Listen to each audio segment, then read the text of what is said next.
नमस्कार and welcome you world affairs. मैं हूं प्रशांत धवन। नाउ ये जो वर्ड है ना पिटाई, ये आज के समय इंडियन पार्लियामेंट में डिस्कस किया गया कि भारत के जवानों के लिए, सैनिकों के लिए क्या ये वर्ड अप्रोप्रिएट है, क्या ये वर्ड हमको यूज करना चाहिए। यहाँ पर आप देख पाओगे भारत के विदेश मंत्री ने ये कहा है कि पिटाई ये एक ऐसा वर्ड है जो हमें जवानों के लिए यूज नहीं करना चाहिए। जवानों का मोराल इससे काफी हद तक कम होता है। ना इस वीडियो में मैं आपको बताऊंगा कि सारा इशू क्या है, हाल ही में राहुल गांधी ने क्या कहा, डॉक्टर अजय शंकर ने इसके रिस्पॉन्स में क्या कहा और ऑपोजिशन पार्टीज ने राज्यसभा से वॉकआउट क्यों किया चाइना बॉर्डर इशू को लेकर। और फाइनली मैं यहां पर आपको बताऊंगा कि क्या चाइना हमारे माइंड को डोमिनेट कर रहा है आज के समय। क्या आज के समय जो भी हम कर रहे हैं ये कहीं ना कहीं आप कह लीजिए चाइना के प्लान के अकॉर्डिंग ही है।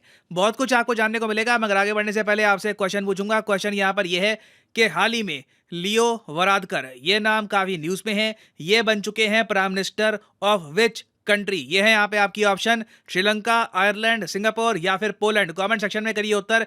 इस टॉपिक पर मैं एक शॉर्ट वीडियो बना चुका हूं, आपको पता होना चाहिए इसका आंसर। तो राहुल गांधी जो कांग्रेस पार्टी के बहुत ही दिग्गज नेता हैं, इन्होंने रिसेंटली ये कहा कि चाइना जंग के लिए प्रिपेयर कर रहा है। इन्होंने अपना एनालिसिस देश के साथ किया शेयर। इन्होंने ये कहा कि करंट लीडरशिप आज के समय चाइना को समझ नहीं पा रही। चाइना एक बड़ी वॉर की प्रिपरेशन कर रहा है, मगर केंद्र सरकार जैसे ये कह रहे हैं ये सोई हुई है। आगे इन्होंने ये भी ऐड किया कि चाइना का पैटर्न आप अगर देखोगे, जिस तरीके से ये अटैक कर रहे हैं इंडिया को, साफ साफ पता लग रहा है कि ये एक बड़े फुल फ्लैज्ड मिलिट्री ऑपरेशन की तैयारी कर रहे हैं और इंडिया को इसके लिए प्रिपेयर रहना होगा। ना इसके बाद इन्होंने ये भी कहा कि देश का मीडिया भी ना चाइना के बारे में इतनी बातचीत नहीं कर रहा जितनी करनी चाहिए। हालांकि आप देखो तो काफी बातचीत होती है देश के मीडिया में चाइना के बारे में, मगर इनका कहना यह है कि इनसे कोई चाइना बॉर्डर से रिलेटेड सवाल कोई पूछता नहीं है। और फिर इन्होंने यहाँ पर वर्ड यूज किया कि जिस तरीके से जवानों की पिटाई हो रही है उसके बारे में भी मीडिया बात नहीं करता। मैं चाहता हूँ ये जो छोटी सी वीडियो है ये आप देखें।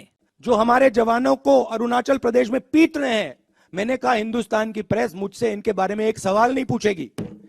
सच था, सच था। अब इस बात का उसके अलावा ऑपोजिशन लीडर्स और भी बहुत सारे हैं, वो भी काफी सवाल उठा रहे हैं चाइना को लेकर। तो इसका जवाब डॉक्टर अजय शंकर को पार्लियामेंट में देना था। तो जयशंकर साहब ने यहाँ पर पहली बात तो ये कही कि कौन कहता है कि मैं इनडिफरेंट हूं चाइना को लेकर। अगर करंट गवर्नमेंट चाइना को लेकर इनडिफरेंट होती, इनडिफरेंट का मतलब होता है परवाह ना करना। करंट गवर्नमेंट पे जो ऑपोजिशन पार्टीज हैं वो आरोप ये लगाती है कि ये इतना ज्यादा सीरियसली नहीं ले रहे चाइना के इशू को जितना लेना चाहिए। तो इन्होंने यहाँ पर कहा, जयशंकर साहब ने कहा है कि अगर हम इंडिफरेंट होते तो चाइना बॉर्डर पर अपनी आर्मी हम क्यों भेजते। उसके अलावा अगर हम इंडिफरेंट होते तो हम बार बार ये क्यों कहते कि चाइना के साथ डी एस्केलेशन, डिसएंगेजमेंट हमको चाहिए। और इन्होंने खुद कहा कि मैं ज्यादातर इंटरनेशनल फोरम में लगातार कहता आया हूं कि चाइना के साथ हमारे रिलेशंस नॉर्मल नहीं है। हमने कभी ये बात नहीं कही कि चाइना के साथ बॉर्डर नॉर्मल है। हम हमेशा कहते आए हैं कि चाइना ने अपनी फोर्सेस बहुत ही आगे डिप्लॉय कर दी है। फिर ये आगे कहते हैं कि कई नेता हैं जो मुझे कहते हैं कि शायद मेरी चाइना को लेकर अंडरस्टैंडिंग बड़ी कमजोर है। फिर मैं उन लोगों को देखता हूं जो मुझे ये सुझाव दे रहे हैं तो मैं फिर हाथ जोड़ लेता हूं। ये ऑफ कोर्स जयशंकर साहब इसलिए कह रहे हैं क्योंकि इनका एक्सपीरियंस बहुत है चाइना को लेकर। आप लोग जान के हैरान होंगे, मगर भारत के विदेश मंत्री रशियन, इंग्लिश बोल लेते हैं, उसके अलावा तमिल, हिंदी ये लैंग्वेजेस बोल सकते हैं। उसके अलावा ये कॉन्वर्जेशनल जापानीज,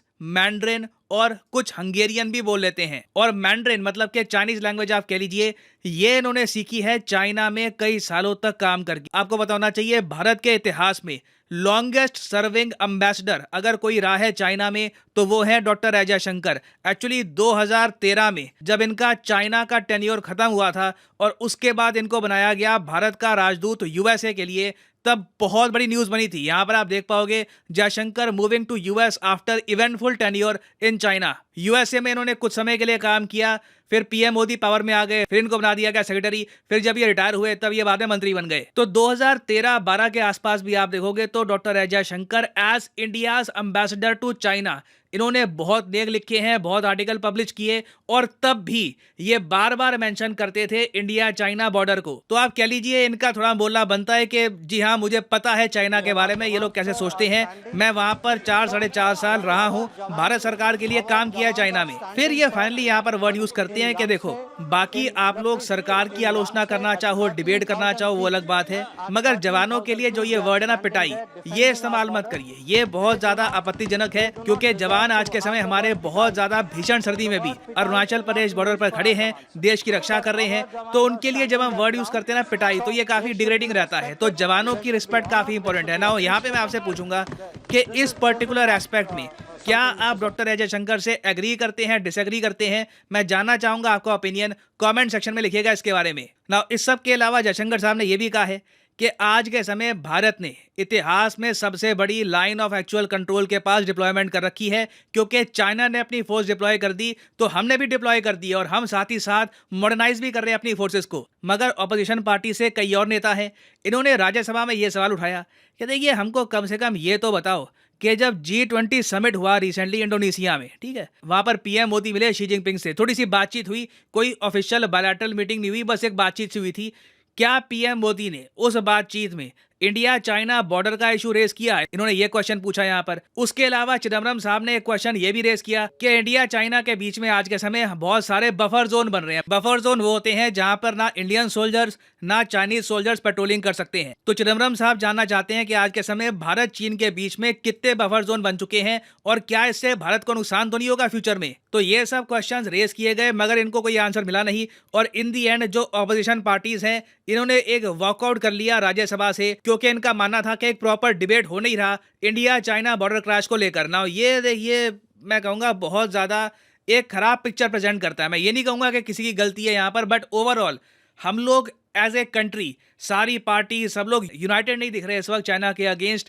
ये थोड़ा सा डीमोटिवेटिंग है, क्योंकि बहुत से मेंबर ऑफ पार्लियामेंट है वो ये कह रहे हैं कि ठीक है इंडियन आर्मी पावरफुल है, मगर करंट सिचुएशन चाइना बॉर्डर पे क्या है इसके बारे में हमको क्लैरिटी चाहिए। और यहाँ पे मैं आपको बता दूं, बात आती है कॉग्निटिव वॉरफेयर की। कॉग्निटिव वॉरफेयर ये जो वर्ड है ना, आज के समय बहुत यूज किया जा रहा है कि क्या चाइना भारत के अगेंस्ट कॉग्निटिव वॉरफेयर यूज कर रहा है हमारी पॉलिटिकल पार्टीज को टारगेट करने के लिए। मैं आपको बता दूं, नेटो की जो वेबसाइट है, नॉर्थ एटलांटिक ट्रीटी ऑर्गेनाइजेशन, इसकी जो वेबसाइट है, वहां पर कॉग्निटिव वॉरफेयर के बारे में ये क्या कहते हैं? ये लोग कहते हैं कि कॉग्निटिव वॉरफेयर लड़ी जाती है इंसान के दिमाग के अंदर, जमीन पे नहीं। जमीन पे सब कुछ नॉर्मल सा ही होता है, मगर दिमाग में ना ऑलमोस्ट ऐसा पैनिक डाल देते हो कि आपके दुश्मन को लगता है कि सच में वॉर हो रही है और कॉन्फ्लिक्ट स्टार्ट हो चुकी है। कॉग्निटिव वॉरफेयर ऑफ कोर्स आप मान लीजिए एक ऐसा कंट्री करता है जो मिलिटरीली जरा सुपीरियर हो, जिसके पास जरा पावर हो। इस केस में ऑफ कोर्स हम बात कर रहे हैं चाइना की। चाइना का डिफेंस बजट ज्यादा बड़ा है, उनकी मिलिट्री आप कह लीजिए जरा मॉडर्नाइज हो चुकी है। तो कॉग्निटिव वॉरफेयर में ना आपको फेक न्यूज की जरूरत नहीं होती। कॉग्निटिव वॉरफेयर में आपको क्या करना है, बस देश के अंदर एक पैनिक क्रिएट कर देना है, दुश्मन देश के अंदर पैनिक क्रिएट कर देना है, ये बात फैलाकर कि करंट जो लीडरशिप है ना, ये अभी के लिए देश को लीड नहीं कर पाएगी। इसके लिए कुछ भी कर सकते हो आप। कोई ईमेल लीक करवा दिया, ईमेल में कोई मंत्री कह रहा है कि हम बहुत चिंतित हैं, हालत बहुत ज़रा खराब है। मान लो किसी ने कोई ऐसा ईमेल कर दिया आगे किसी को, वो ईमेल आप लीक करवा दो और फिर वो ईमेल पकड़ा दो मीडिया के हाथ में। अचानक से ना लोगों को लगेगा कि सब कुछ पैनिक में है, सब कुछ केओस में है। आगे नेटो की वेबसाइट ये भी कहती है कि एडवांटेज कॉग्निटिव वॉरफेयर का ये है कि इससे ना आप अपने दुश्मन को इतना नर्वस कर देते हो कि वो मजबूरी में आकर वही करता है जो आप करवाना चाहते हो उससे। और कॉग्निटिव वॉरफेयर में एडवांटेज उसको होता है जो पहला स्टेप चलता है। रिसेंटली हमने देखा है इंडिया चाइना कॉन्फ्लिक्ट में पहला स्टेप हमेशा चाइना ने चला है। चाइना ने हमारे सोल्जर्स पे आक्रमण किया, टाइम उनका था, जगह उनकी थी। और चाइना को देखिए एडवांटेज ये है कि उनके अगेंस्ट कॉग्निटिव वॉरफेयर हो नहीं सकती, उनका मीडिया कंप्लीटली कंट्रोल्ड है, हमारा एक ओपन मीडिया है। तो बेसिकली आप कह लीजिए चाइना ये सब करके ना इंडिया में डिविजन्स भी क्रिएट कर सकता है। आप देखोगे यहाँ पर लिखा है कि कॉग्निटिव वॉरफेयर अपनी एक्सट्रीम फॉर्म में इसमें इतना पोटेंशियल है कि एक देश को अंदर से ये तोड़ सकती है, सोसाइटी को बांट सकती है,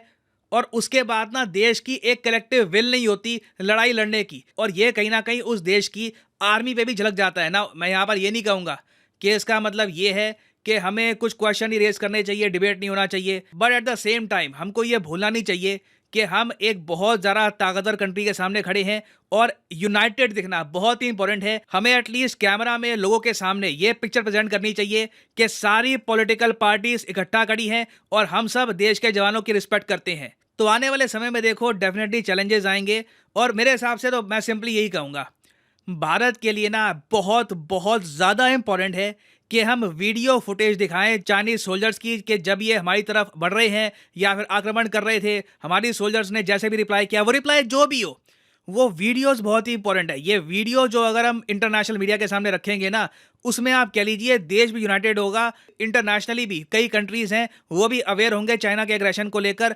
तो कहीं ना कहीं वीडियो प्रूफ बहुत ही इंपॉर्टेंट है। वहां पर चाइना देखो तो वो अपने जो कैमराज वगैरह रेडी रखते हैं, हम लोग पीछे रह गए हैं इस मामले में। We should improve on this. और हाँ, फाइनली यहाँ पर मैं ये भी ऐड कर दूं कि आप किसी भी एग्जाम की तैयारी कर रहे हैं, चाहे एसएससी, यूपीएससी, बैंक, अनअकैडमी के क्वालिटी कोर्सेज अवेलेबल हैं। इन कोर्सेज से आप घर बैठ के इन एग्जाम की तैयारी कर पाएंगे। सिंपली आपको यहाँ पर करना क्या है, कमेंट सेक्शन में जाइए, यहाँ पर पिन कमेंट में आपको मिलेंगे लिंक एसएससी, यूपीएससी, बैंक के। फॉर एग्जाम्पल लेट से आप परचेज करना चाहते हैं यूपीएससी का कोर्स, तो यूपीएससी पे करिए क्लिक और फिर आपके सामने खुल जाएगा ये पेज। यहाँ पे आपको क्लिक करना है प्लस पर और यहाँ पे आप परचेज कर पाएंगे अनअकैडमी के कोर्सेज। अगर मान लीजिए आपको 6 महीने का कोर्स परचेज करना है, ये भी आप कर सकते हैं, मगर मैं आपको सजेस्ट करूंगा अभी एक ऑफर चल रहा है 18 महीने के कोर्स पर।